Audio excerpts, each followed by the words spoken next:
So this is what we call our IT/OT integration lab, and this is where we kind of hone our own internal skills and our partner skills on how to collect data from these endpoints. You know, what's safe, what you can query actively, what's best done with a passive option. You know, what do the differences look like, because you don't get the same data quality out of both. Which kind of endpoints can, you know, be secured with, you know, SSH connections gathering data. What does syslog look like? How do you remote Windows to HMIs that were never designed to do that? You know, we run, like in the field, antiquated versions of Linux and Windows, and these are just kind of a few of the devices, but they all kind of require their own special care and feeding and have different risk tolerances. And even from customer to customer, or if a device changes protocol or firmware version, those are all things you have to be reactive to.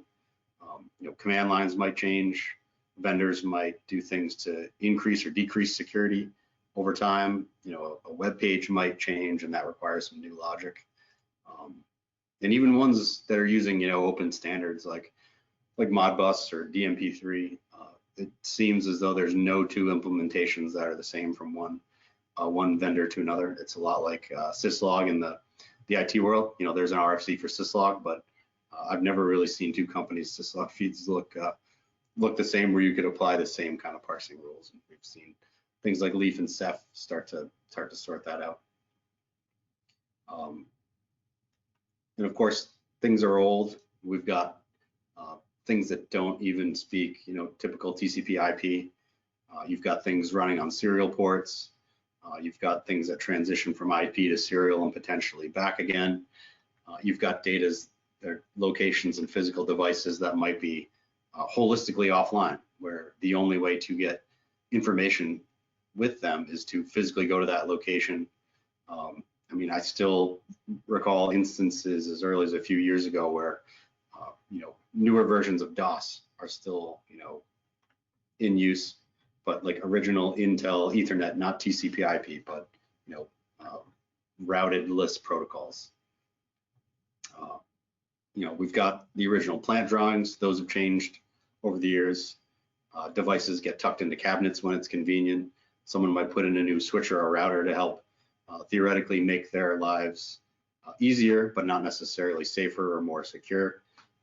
Those are all those things we're used to running into. And when you start to have a really good quality asset inventory, that's where these things appear.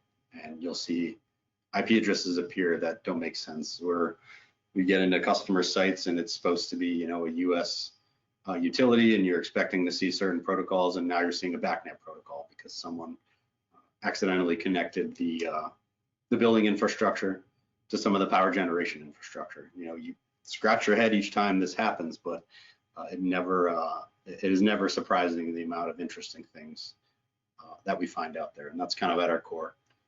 And this makes things much easier for attackers, letting them pivot around. And it's hard for defenders to see all this, because attackers, you know, that's what they're doing. Defenders are more worried at the core OT level, you know, running the plant, running operations and security. At many companies becomes, you know, second fiddle to keeping production running. So it's hard. It's certainly hard, and these are a lot of the reasons we're not seeing the SOAR adoption, but at the same time, getting some SOAR adoption would help some of these problems go away.